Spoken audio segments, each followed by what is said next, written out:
Programme timeline से गड Asad Mumtaz Nazreen Sindh high court public service commission के 1999 वारे एक्ट तहत उन भर्तियों मुक़ररियों इंटरव्यूज़ टेंडर समेत समूरो कारोबार मुअत्तल करण जो हुक्म दिनो है। गडोगड 2018 में जेके भर्तियों थी जेके चिटाभेटी जो इम्तिहान थो है उनके पिण मुअत्तल जो हुक्म दिनो है। अॼु के प्रोग्राम में इन ते ॻाल्हाईंदासीं त हाई कोर्ट के इन फैसले जा नौजवान ते कहिड़ा असर पवंदा, ख़ासि करे उन नौजवान जिन जो कैरियर पब्लिक सर्विस कमीशन जे इम्तिहान से जुड़ियल है। गडोगड जो 2018 में को इम्तिहान थो उन में कोई 1780 उहे मेडिकल ऑफिसर्स हैं जैमें नौजवान डॉक्टर्स मर्द भी आहिनि ऐं औरतूं भी आहिनि। उन जी पिण मुअत्तली जो हुकुम थियो आहे त इन जा असर कहिड़ा थींदा आहिनि इन तमामु नौजवाननि ते। ऐं गॾोगॾु सिंध जो जेको मिडिल क्लास आहे जेको उम्मीदूं रखियो वेठो आहे पब्लिक सर्विस कमीशन जे इम्तिहाननि में मुस्तक़बिल में उहो इन फ़ैसिले खे कीअं था ॾिसनि, इन तमामु तर मौज़ुअनि ते ॻाल्हाईंदासीं। इन वक़्तु असांखे प्रोग्राम में जॉइन कयो आहे शुआब ओस्तो साहब, पाण नाले वारा कानूनदान आहिनि, तजिया निगार आहिनि, कॉलमिस्ट आहिनि। उन सां गॾोगॾु आफ्ताब मेमून साहब, पाण अॻूणा सेक्रेटरी आहिनि। ऐं उन सां गॾोगॾु हूंदो सजाद चांडियो साहब, पाण पिटिशनर भी आहिनि इन फैसले में ऐं कानूनदान भी आहिनि। शुआब साहब, अव्हां खां प्रोग्राम जो आगाज़ पिया कयूं, कीअं था ॾिसो सिंध हाई कोर्ट हैदराबाद जे अॼोके फ़ैसिले खे? ॾिसो, जेको अॼु फ़ैसिलो आयो आहे इहो तमामु वॾो फ़ैसिलो आहे। शुआब साहब, मुंहिंजो आवाज़ जी जी शुआब साहब, हेलो, आवाज़ अचे थो? जी प्लीज़ सर। शुआब साहब, ॾिसो, जेको अॼु जो फ़ैसिलो आहे जेको कोर्ट सॻोरी कयो आहे इहो तमामु वॾो फ़ैसिलो आहे। जी बिल्कुलु। ऐं इन जा जेके असर आहिनि उहे तमामु काफ़ी वक़्त ताईं असांखे महसूसु थींदा, छाकाणि त हिकिड़ो त पहलू इन जो आहे जेको असां जेकॾहिं इन ते बहस कयूं त आइन ऐं कानून जे हवाले सां जेको फ़ैसिलो आहे इहो दुरुस्त आहे या ग़लति आहे, इन ख़ाली असां कोन था कयूं। पर जेको अमली तौर ते इन फ़ैसिले जो असरु थींदो उहो ॾाढो ख़तरनाक हद ताईं नुक़सानकार थी सघे थो, छाकाणि त इहो फ़ैसिलो जेको आहे सो दरअसल सॼे मामले खे खणी थो वञे 1989 में। जी बिल्कुलु। ऐं उन खां पोइ जा जेके बि इन ते बि सुवाल उथंदा त जेके उन खां पोइ जेके अपॉइंटमेंट्स थिया आहिनि उन्हनि जो छा स्टेटस आहे। ऐं ख़ासि तौर ते जेको रीसेंट 2018 में जेके अपॉइंटमेंट्स थिया ऐं इतफ़ाक़ सां उन्हनि में मुंहिंजो बि तमामु वॾो रोल आहे, छाकाणि त मां 3 सालनि ताईं विढ़ंदो रहियुसि हिते हाई कोर्ट में। ऐं मां उन वक़्तु जो जेको सेक्रेटरी हुयो पेचू साहब, उनखे बि हाई कोर्ट में घुरायो हुयो। 5000 डॉक्टरनि जूं जेको उन वक़्तु आसामियूं हुयूं, ख़ाली पिया हुया उहे सभु उहिदा। जी। ऐं वरी असां मोहम्मद अली मदर साहब, जस्टिस मोहम्मद अली मदर साहब जी कोर्ट खां ऑर्डर कराए मां इन्हनि डॉक्टरनि जी अपॉइंटमेंट लाइ मुंहिंजो बि तमामु वॾो हिन ते वॾी स्ट्रगल हुई। जी जी। हाणे अॼु जे ऑर्डर खां पोइ उहे सभई डॉक्टर जेके आहिनि सो घर हलिया विया। जी। हाणे ॾिसो, मूंखे सिर्फ़ु हिकिड़ी शइ जी जेको आहे सो यकीनन तकलीफ़ थी आहे त इन में थी सघे थो यकीनन अहिड़ा बि हूंदा डॉक्टर जिन खे सिफारिश ते या जेको आहे सो पंहिंजी अक़रबा परवरी जे करे या कंहिं बि हवाले सां उन्हनि खे फ़ाइदो पुॼायो वियो हूंदो ऐं उन्हनि खे बिल्कुलु निकिरणु घुरिजे, उन्हनि खे कढणु घुरिजे। जी। पर ईअं थोक जे हिसाब ते सभिनी खे घर मोकिले छॾणु, जी बिल्कुलु, ऐं उन्हनि मां कंहिंखे बि ॿुधो न वियो आहे, उन्हनि खे पार्टी न बणायो वियो आहे। ऐं जॾहिं तव्हां हाई कोर्ट में कॉन्स्टिट्यूशनल पिटिशन दाख़िल कंदा आहियो त तव्हां फैक्ट्स ते उन ते जेको आहे सो फैक्चुअल कंट्रोवर्सीज़ खे रिज़ॉल्व न करे सघंदा हो, छाकाणि त हाई कोर्ट में कॉन्स्टिट्यूशनल जुरिसडिक्शन में एविडेंस लीड न थींदो आहे। जी। थियणु इहा घुरिजे आहे जो कोर्ट सॻोरी हिकिड़ी कमीशन क़ाइमु करे आहे, कमेटी क़ाइमु करे आहे, उनखे 3 महीना टाइम ॾे आहे त भई तव्हां वञो। जी। वञी जेको आहे सो पब्लिक सर्विस कमीशन जे अंदरि वेहो ऐं उते सभु जेके रिज़ल्ट्स आहिनि जिन खे हुननि चैलेंज कयो हुयो पिटिशनर, उन्हनि जो तव्हां सॼो पूरो मुकमिल तौर ते उनजी तव्हां इन्वेस्टिगेशन कयो, इंक्वायरी कयो, उन में ॾिसो त कहिड़े तरीक़े सां इहो सॼो मामिलो थियो आहे, कहिड़े तरीक़े सां मैनिपुलेशन थियूं आहिनि, कहिड़ा आहिनि माण्हू जिन खे फ़ाइदो पुॻो आहे, किन फ़ाइदो पुॼायो आहे, बिल्कुलु सही, मेंबरनि जो रोल छा आहे, चेयरमैन जो रोल छा आहे। ऐं उन खां पोइ जॾहिं फैक्चुअल उहो जेको सॼो मामिलो आहे हिकु दफ़ो असांखे ख़बर त पवे त भई कहिड़े तरीक़े सां इहे सभई बेज़ाब्तियूं थियूं आहिनि, कंहिं कयूं आहिनि, कंहिं। हाणे इहो त जेको हिकिड़ो जेको बुनियादी कमु हुयो उहो त थियो कोन। पब्लिक सर्विस कमीशन खां हिननि डिटेल घुरिया जज साहिबान, हुननि डिटेल ॼाणी ॿुधी न ॾिना, छाकाणि त हुननि खे ख़बर ई त हिन में जेको आहे सो गोबियूं थियल आहिनि, हिन में इलीगैलिटीज़ कमिट थियूं आहिनि।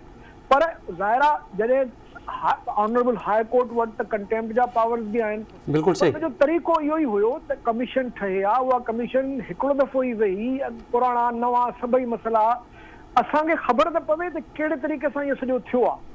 हाणे थियो छा आहे, जो इन मामले खे फैक्चुअल जेको इहे जेके फैक्ट्स आहिनि उन ते त तव्हां ऑर्डर पढ़ंदो त कंहिं बि क़िस्म जो को मूंखे त अहिड़ी का फाइंडिंग कोर्ट सगोरी जी नज़र न आई, सवाइ इन जे त टेस्ट ऐं एग्ज़ामिनेशन खे जेको आहे डिफाइन करण जी कोशिशि कई वई ऐं इन में इहो जस्टिफाई कयो वियो त छाकाणि त हिकिड़नि खां त रिटन टेस्ट बि वरिती वई ऐं वाइवा बि इंटरव्यूज़ बि कया विया, ॿियनि खे सिर्फ़ु इंटरव्यू। हाणे उहो हिकिड़ो मसइलो अहिड़ो आहे जंहिंमें तव्हां आसानीअ सां उन्हनि माण्हुनि खे जेके सिर्फ़ु ऐं सिर्फ़ु इंटरव्यू ॾेई आया आहिनि त अलॻि करे छॾियो आहे, उन्हनि खे तव्हां चयो आहे भई भली तव्हां हिननि जी ॿीहर टेस्ट वठो, भली हिन जो ॿीहर इम्तिहान ॿीहर वठो, पर जेके जिन मुकमिल एग्ज़ामिनेशन ॾिनी आहे, जिन मुकमिल तौर ते इम्तिहान पास कयो आहे, जिन में थियरी बि आहे, जिन में उन्हनि जो वाइवा बि आहे, उन्हनि खे क्लियर कयो वियो आहे, उन्हनि खे 4-4 साल थी विया नौकरियूं कयूं वीचारनि, उहे छोकिरियूं ऐं छोकिरा वीचारा उहे त हाणे तबाह थी विया, बर्बाद थी विया।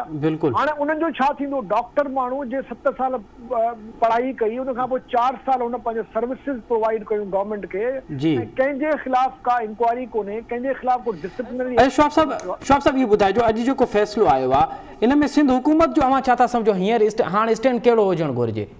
ॾिसो, ॻाल्हि इहा आहे त मूंखे अफ़सोस इहो बि आहे न जिन इहो सॼो ग़लति कमु कयो जी, मतिलबु कोर्ट सगोरी जो इहो बिल्कुलु हिकिड़ो ऑब्ज़र्वेशन आहे, असांखे एतिरामन क़बूल करणो आहे। ठीकु आहे। त इन में जेको आहे सो रूल्स खे फॉलो न कयो वियो, इन में रूल्स जंहिं तरीक़े सां ठाहिया विया उहे अहिड़ा हुया जंहिंसां तव्हां माण्हुनि खे पंहिंजनि घणनि घुरनि खे फ़ाइदो ॾेई सघो पिया।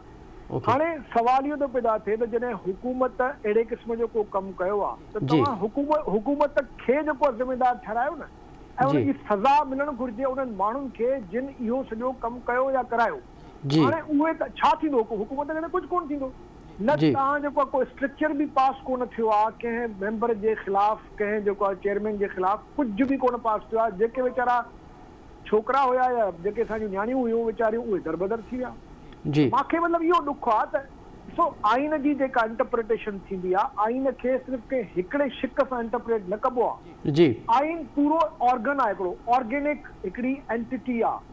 सॼे आइन खे जेको आहे सो हार्मोनाइज़िंग अंदाज़ में इंटरप्रेट कबो आहे, माना त अहिड़े तरीक़े सां इंटरप्रेट कबो आहे त जीअं पूरे आइन जो जेको मक़सदु आहे ऐं जेका उन में जेका बैलेंस जेको रखियो वियो आहे, जंहिंमें बुनियादी हक़ बि आहिनि, उनमें बराबरी बि आहे, उनमें इज़त ऐं नामूस बि आहे, उनमें ड्यू प्रोसेस ऑफ लॉ आहे आर्टिकल 10A, इन्हनि सभिनी खे ॾिसणो आहे। उन खां पोइ इहो बि ॾिसणो आहे त भई जिन इहो ऑर्डर जॾहिं असां कयूं था त इन जो नतीजो छा निकिरंदो।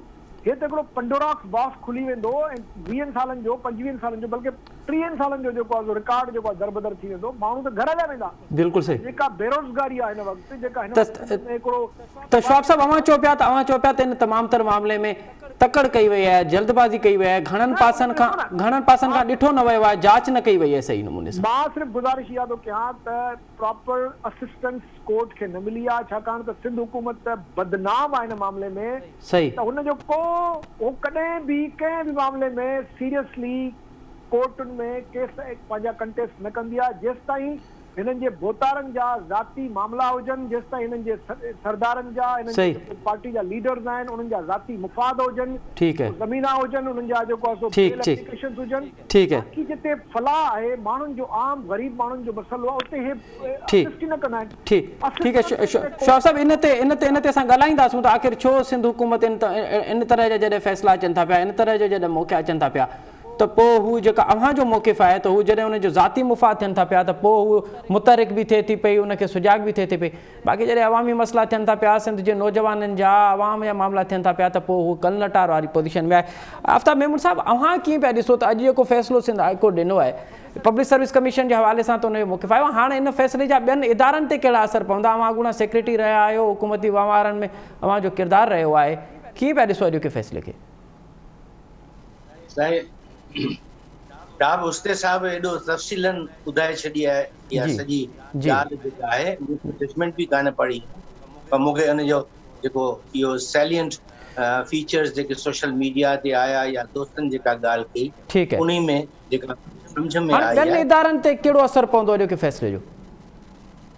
इदारनि ते त साईं ॾिसो हाणे साहिब चओ न, ॾिसो पहिरीं त कानून जी ॻाल्हि आहे, इहो एतिरो मतिलबु को बि माण्हू जेको थोरो बि वाक़ुफ़ु आहे उहो सम्झे थो त तव्हां U can not condemn people unheard. इहे 17-18 डॉक्टर अवां हुननि खे नोटिस ई कोन ॾिनो, अवां हुननि खे पार्टी ई कान ठाही, छाकाणि त पब्लिसिटी कमीशन जेका आहे सो पार्टीज़न आहे ऐं उहा उन जो चेयरमैन उन जेके भाउ थो थिए या मेंबरनि खे भाउ थो थिए त भोतार नाराज़ थी पवंदा, तंहिं करे असां कोर्ट जे सॾ ते ई कान वेंदासीं या इंफॉर्मेशन कान ॾींदासीं। उन जो 1700-1800 डॉक्टरनि कहिड़ो ॾोह कयो? सही। तंहिं करे इहो साईं वारी ॻाल्हि जेका आहे न, इहा कान्हे त तकड़ कई हुई। साईं जो चवण जो मतिलबु साहिब जो जेकी मूं सम्झियो इहो आहे त इहो जेको बुनियादी नुक़्तो आहे कानून जो या आइन जो, त तव्हां कंहिंजे बि राइट्स अफेक्ट करण जे लाइ उनखे तव्हांखे ॿुधणु ज़रूरी आहे, उनखे नोटिस ॾियणु ज़रूरी आहे। कमीशन जे मेंबरनि जी नाअहली या चेयरमैन जी नाअहली या उन्हनि जो भोतारनि जो कमदारी, उन जे लाइ 1800 डॉक्टर तव्हांखे ख़बर आहे डॉक्टरनि जी अञा बि जायूं ख़ाली आहिनि। ऐं इन में ॾिसी मूंखे ख़बर आहे त इहो डॉक्टर्स जो पर्टिकुलरली जेको इहे ख़ासि डॉक्टर जी ॻाल्हि थो कयां, छो त हिकु अज़ीज़ मुंहिंजा उन्हनि जी छोकिरियूं आयूं आहिनि ऐं मूंखे इहा ख़बर आहे त उन्हनि कंहिंखां बि कान चवरायो। छो मूंखे यार उते त चिठियूं थियूं हलनि ऐं पंहिंजो लिस्ट ईंदी आहे, चऊं त न अलाए मैडम मज़रा जेको आहे हिन मामले में ॾाढी सख़्तु आहे, उहो कंहिंजी भेण जी भाउ जी कंहिंजी बि कान थी ॿुधे, उहो पंहिंजी मर्ज़ी सां करे ऐं शी स्टिक्स टू मैरिड। पर इन खां सवाइ ॿिया जेके इम्तिहान आहिनि उन में अनफॉर्चुनेटली जेके इहे असां कंबाइंड कॉम्पिटिटिव एग्ज़ामिनेशन चऊं या ॿिया पंहिंजो जेल सुप्रीटेंडेंट डिप्टी सुप्रीटेंडेंट या इहे थिया हुआ, इन में तमामु घणा मसइला थिया हुआ जेके इलाही मतिलबु फेलियर्स, मतिलबु I know for a fact के फेलियर्स असांजो हिकिड़ो सेक्रेटरी साहब बहादुर हुयो कमीशन जो, जेको 18 माइट पंहिंजा खणाया, को कलोड़ो साहब अलाए केरु हुयो, 18 पंहिंजे खणाया, उन फेक कयो रिज़ल्ट ऐं उहो चेयरमैन हिकिड़ो शरीफ़ खणो अञा सूधो ॿाहिरि घर कोन थो निकिरे, तव्हां कंहिंखे कहिड़ो मुंहुं ॾियणु। ठीक है। अच्छा शौब साहब हाणे इहो ॿुधाइजो त हिकिड़ो तासुर इहो बि अचे थो पियो त काफ़ी ॾींहंनि खां असां ॾिसूं था पिया त MQM के ॿियूं धुरियूं आहिनि, ख़ासि करे उन्हनि जो जेको मौक़िफ़ रहियो आहे को नस्ल परस्ती जे बुनियाद ते मौक़िफ़ मबनी हूंदो आहे त नौकरियुनि जे हवाले सां, कोटा जे हवाले सां या वरी के हुकूमती पॉलिसीज़ ठहनि थियूं पियूं। अॼोको फ़ैसिलो अवां सम्झो था त को लिंक माना उहो अकासी करे थो पियो त उन जी जेका पुराणी ख़्वाहिश हुई उहा अॼु पूरी थी? कोर्ट वारो मामिलो न, मां जनरली पियो ॻाल्हायां। जी आफ्टर साहब अचूं था पिया शौब साहब खां। जी शौब साहब प्लीज़। ॾिसो मां इहो हिकिड़ो वरी ॿियो टॉपिक आहे, उन ते मां कंहिं ॿिए मौक़े ते ॻाल्हाईंदुसि। ज़ाहिर आहे उन्हनि जी सियासत इहा ई आहे, उहो त इहो ई चाहिनि था त सिंध में नस्ल परस्ती वधे, माण्हुनि में ॿोलीअ जी बुनियाद ते जेको आहे सो नफ़रतूं वधनि त इन्हनि जी सियासत चमके। उहो त हाणे हेॾां जा रहिया आहिनि होॾां जा रहिया आहिनि, उन्हनि जी त का हैसियत ई कोन्हे। हाणे उहो त सिर्फ़ु ॻोल्हिनि था त को बहानो मिले जंहिंसां सिंध में या नस्ल परस्तीअ जो वरी जेको आहे सो हिकिड़ो वायलेंस जो दौरु वापसि अचे।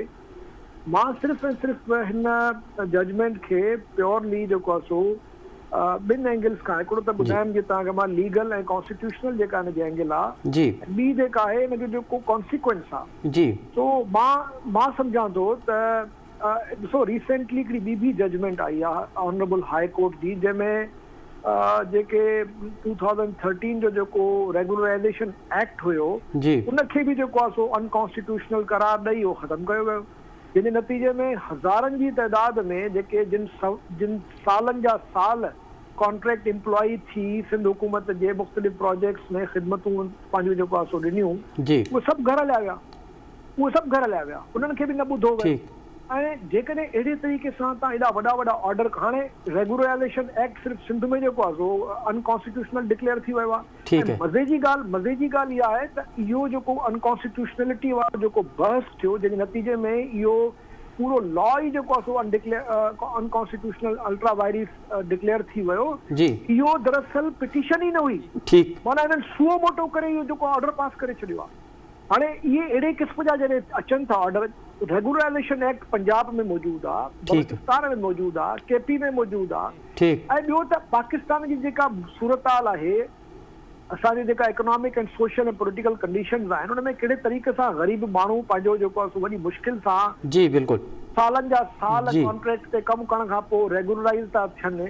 जी खे तव्हां वरी बि रेगुलराइज़ करण खां पहिरियों हिकिड़ो पूरो प्रोसेस आहे, रूल्स हुया जंहिंजे तहत उन्हनि खे।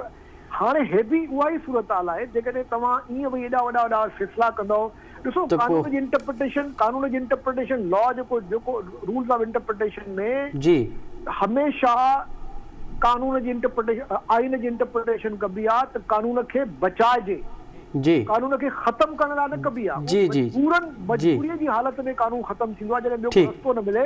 न त रीडिंग इन रीडिंग डाउन कबी आहे। ठीकु आहे, उहो मतिलबु कोशिशि कबी आहे, जज कोशिशि कंदा आहिनि त कानून खे असां बचायूं। छाकाणि त उन कानून जे तहत तमामु घणा जेको आहे सो इंट्रस्ट ऐं राइट्स क्रिएट थी चुका हूंदा आहिनि। बिल्कुलु सही। तव्हां ॾिसो 1989 खां वठी अॼु ताईं जी घणा सवे हज़ारे माण्हू हूंदा जिन जी नौकरियूं हूंदियूं, जिन कमीशन नौकरियूं ॾिनियूं, जेके रिटायर थी विया हूंदा, जिन खे पेंशनूं मिलंदियूं हूंदियूं, जेके हाणे 20-22 ग्रेड ताईं पुॼी विया हूंदा।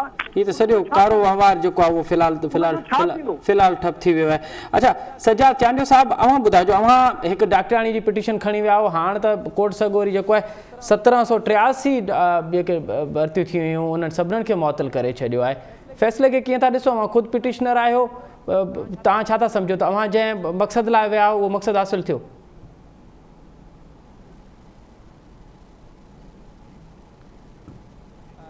सजा साहब, अव्हां जो आवाज़ न पियो अचे, माइक प्लीज़ अनम्यूट करे छॾियो तव्हां।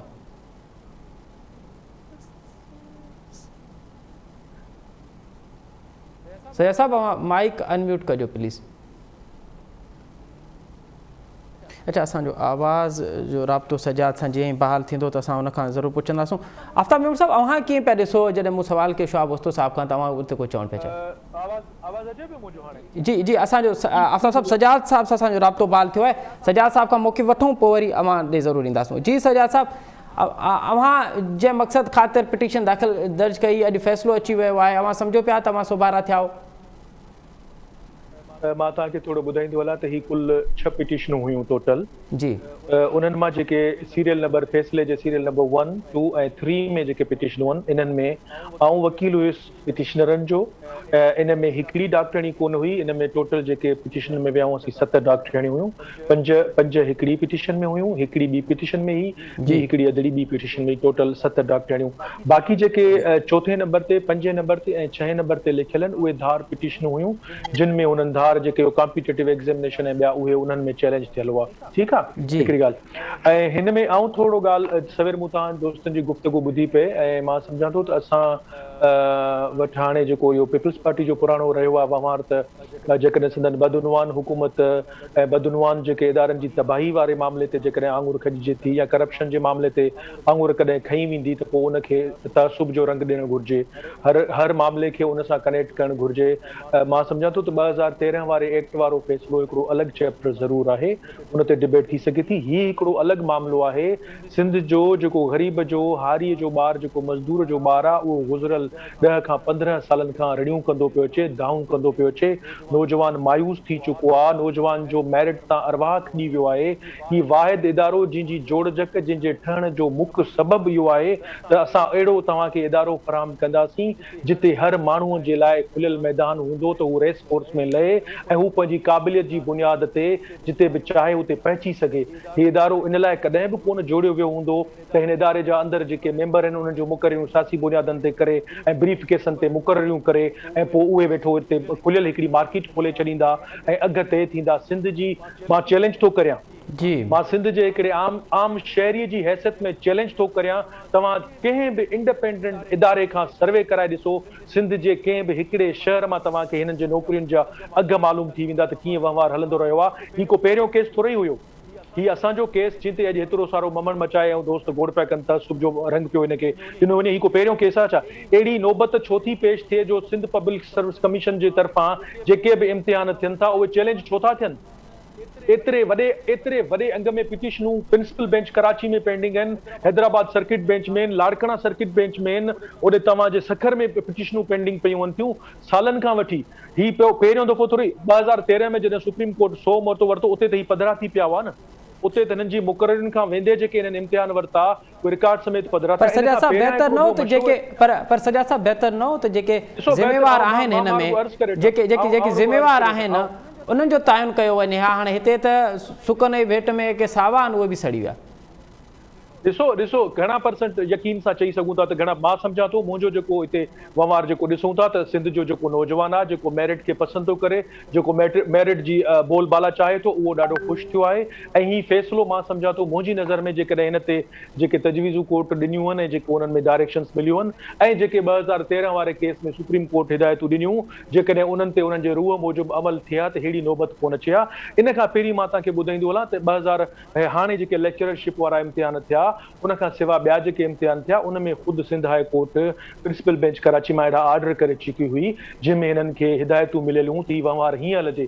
जेकॾहिं हिननि जो तरीक़ेकार दुरुस्त हुजे, जेकॾहिं उन तरीक़ेकार जे मथां सवाल न उथनि ऐं इहे अहिड़े क़िस्म जी जेको आहे सो ऑप्शन फराहम न कनि त ईअं कोन थींदो न। हिकिड़ो वंवार आहे, हिकिड़ो मुसलसिल 12-15 सालनि खां उहो वंवार उहो हलंदो थो रहे, उन में दुरुस्तगी करण जे लाइ ज़ाहिरा जेकॾहिं तब्दीली करणी पवंदी त उन मां किन कोर्ट जा फ़ैसिला आहिनि, उन मां 4 माण्हू ख़ुशि हूंदा, 5 माण्हू नाख़ुशि हूंदा। पर मां सम्झां थो इन जर्नल सॼी सिंध जे लाइ इहा ख़ुशी जी ॻाल्हि आहे त जेकॾहिं इहो इदारो आज़ादु थी थो वञे सियासी मुदाख़लत खां, करप्शन खां, अक़रबा परवरी खां, पसंदि ऐं नापसंदि खां जेकॾहिं आज़ादु थी थो वञे, जेकॾहिं को अहिड़ो शफ़ाफ़ियत जो निज़ाम जुड़ी थो वञे जंहिंमें इहा मतभेद न हूंदी त ही कंहिंजो पुटु आहे, कहिड़े मेंबर जो सोट ऐं मासात आहे, कहिड़े मेंबर जो चाचे जो पुटु आहे, जेकॾहिं उते सभिनि जे लाइ खुलियल मार्केट ऐं खुलियल तव्हां सही पिया चओ सॼे सिंध मां बिल्कुलु जेकॾहिं ट्रांसपेरेंसी थिए थी, ट्रांसपेरेंसी अचण में तकलीफ़ कहिड़ी आहे? मूंखे इन ॻाल्हि में त सजा साहब का ॿी का राय ई न आहे न त इदारा मेरिट जे बुनियाद ते हुजणु घुरिजनि, उन में शफ़ाफ़ियत जेका आहे उहा अवलिन तरजीह हुजे। पर सजा साहब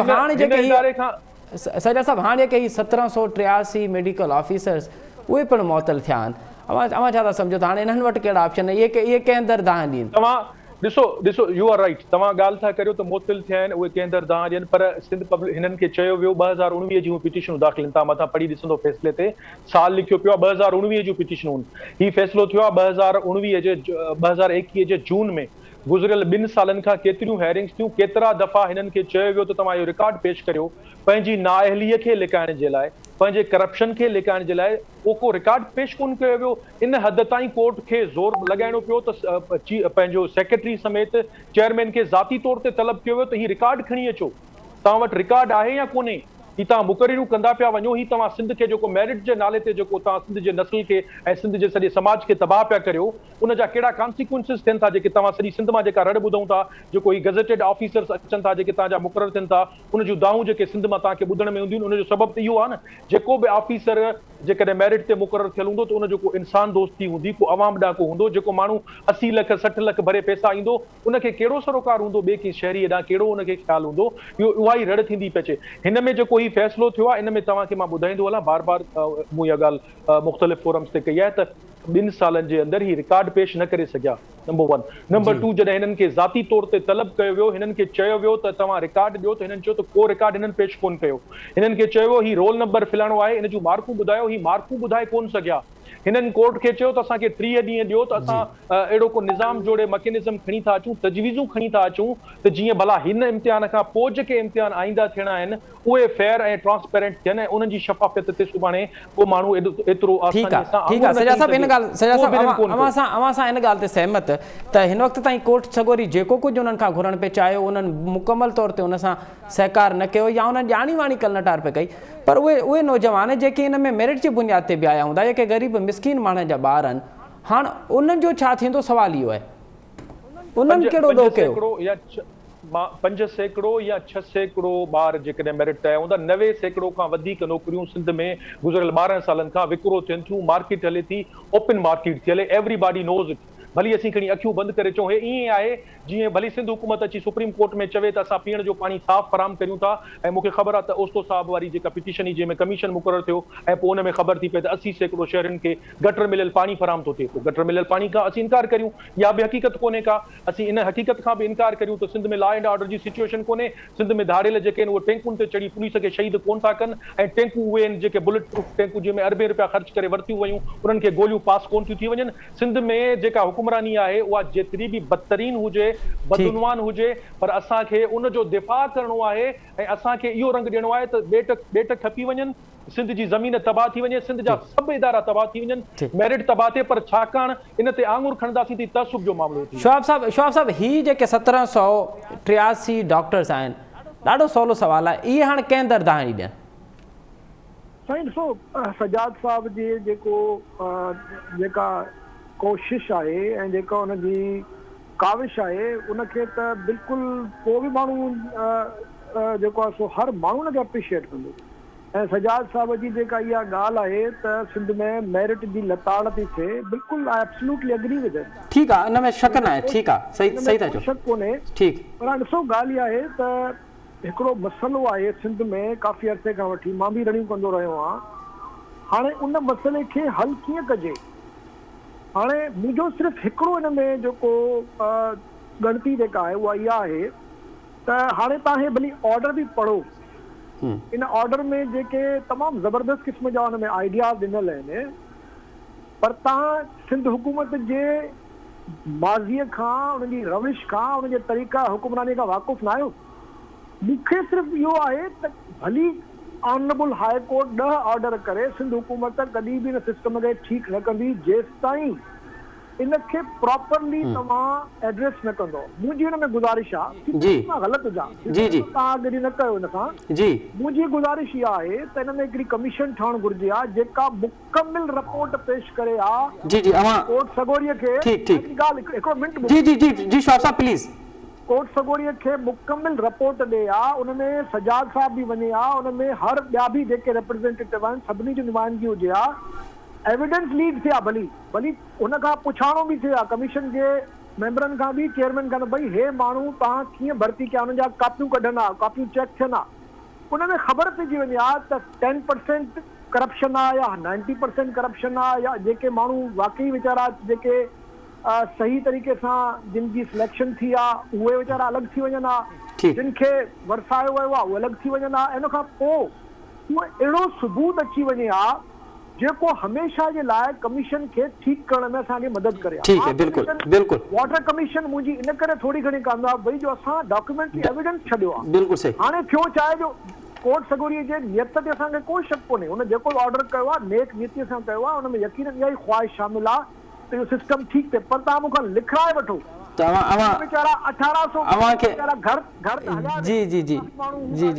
यकीन है तो सिस्टम जो वो भले बेहतर न थी अच्छा आफ्ताब मेम साहब एक शॉक वस्तु साहब एडे कॉन्फिडेंस से चवे तो पियो पंहिंजे तजुर्बे के लिहाज से चवे तो पियो छाकाणि त हुन ब्यूरोक्रेसी में भी ज़िंदगी तमाम वॾो गज अरसो गुज़ारियो है वकालत में भी गज अरसो गुज़ारियो है उनकी समाज से तमाम गहरी नज़र है हुकूमती वहिंवार से भी तमाम गहरी नज़र है वो चवे तो भले कोर्टूं इन तरह जो फैसलो ॾियनि पर सिंध हुकूमत जो वहिंवार है वो ईअं जो ईअं हलंदो उन में का बेहतरी न ईंदी कीअं था ॾिसो शोआब साहब जी हिन स्टेटमेंट खे हुकुम पुछो था जी आफ्ताब साहब जी आफ्ताब साहब जी ज़ाहिर शोआब साहब बिल्कुलु सही तो चए मुंहिंजे दिलि जी ॻाल्हि कई अथसि अलाह को रहम करे सिंध हुकूमत जो वहिंवार बसि ईअं ई आहे जीअं नसीर साहब रड़ियूं थो करे न ॾिसो ऑन वन पेडिस्टल नसीर साहब जेकी कयो सलाम है उनजी कोशिश खे शाबाश जी जेको इहो ऑर्डर वरितो अथसि कोर्ट खां हा असां इहो ज़रूरु साहब या मुंहिंजो या घणनि माण्हुनि जो इहो ख़्यालु हूंदो त भई 1700-1800 डॉक्टर जेके आहिनि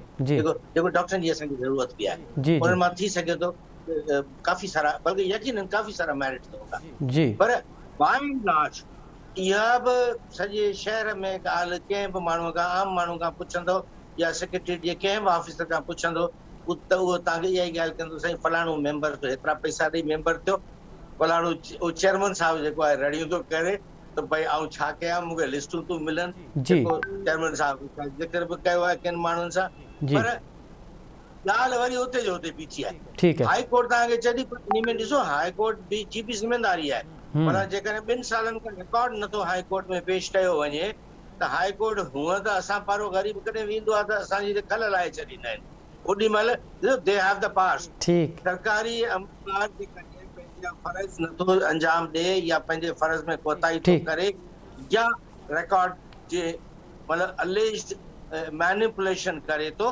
त उन ते कोर्ट सगोरी ओॾी महिल ई केस उन ते ऑर्डर में करे त ठीकु हाणे यादि कर। ठीकु आहे, मां चओ पिया त कोर्ट सगोरी इन हवाले सां पंहिंजा फ़ैसिला तकड़ा ॾे। अच्छा सॼा चांडियो साहब मुख़्तसरन ॿुधाइजो, जेका शोआब ओस्तो साहब जेका तजवीज़ पियो ॾिए त हिकिड़ी कमेटी जुड़े हा, उहा तमामु घण पासनि खां हिनखे जांच पड़ताल करे हा, पोइ को फ़ैसिलो अचे हा त पहिरीं चेयरमैन खे हिकिड़ो ॾींहुं राइजिंग ऑफ द कोर्ट ताईं हिते जेल में। सजाद साहब मुंहिंजो आवाज़ अवां ते अचे पियो? जी तव्हांजो आवाज़। जी सजाद साहब शोआब साहब जी तजवीज़ खे कीअं पिया ॾिसो त हिकिड़ी कमेटी जुड़ी आहे का घण पासनि खां जांच पड़ताल करे आहिनि तमामु मामलनि खे? शोआब साहब जी ॻाल्हि राय खे बहितर सम्झां थो, बिल्कुलु ईअं थियणु खपे, पर मां हिकिड़ी गुज़ारिश बार बार वरी कंदुसि त जेको इहो रंग ॾिनो थो वञे, मुंहिंजो ख़्यालु आहे त सिंध जो जेको मेरिट जो बोलबालो चाहे थो उहो नौजवान ख़ुशि आहे।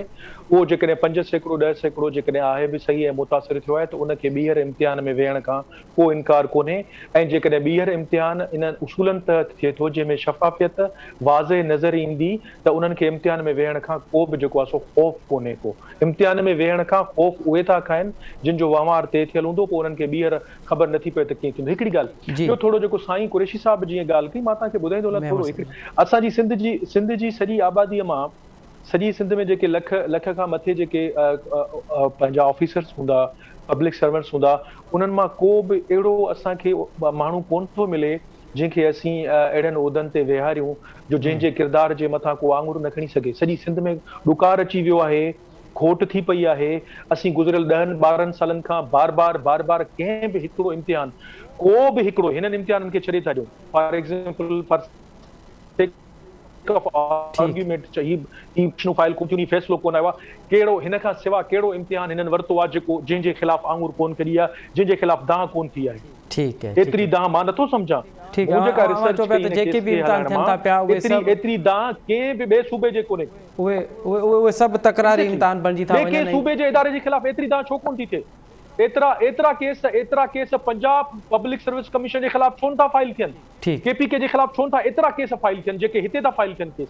हिते हिननि असांजे कोर्टुनि जो वहिंवार डिस्टर्ब करे छॾियो आहे। कोर्टुनि जा जेके ओरिजिनल जुरिसडिक्शन आहे, जेके अपीलूं पेंडिंग आहिनि, जेके ॿिया अहम मामला आहिनि, कोर्टूं उन्हनि ते वहिंवार हलाइनि या कोर्टूं रोज़ सिंध पब्लिक सर्विस कमीशन खे छॾे करे ऐं हुननि जे अमलदारनि खे सेखारनि त हीउ इदारो हीअं हलायो, खुदारा हीअं हलायो, खुदारा हीअं हलायो, ऐं हुननि जे कन ते जू बि न चुरे। वॾी महिरबानी सजाद चांडियो साहब, शोआब ओस्तो साहब, आफ़ताब मेमण साहब, अवां टिनिनि मौज़ूअनि में जी वॾी महिरबानी। नाज़रीन, अवां सजाद चांडियो साहब, शोआब ओस्तो साहब ऐं आफ़ताब मेमण साहब जी ॻाल्हियूं ॿुधियूं।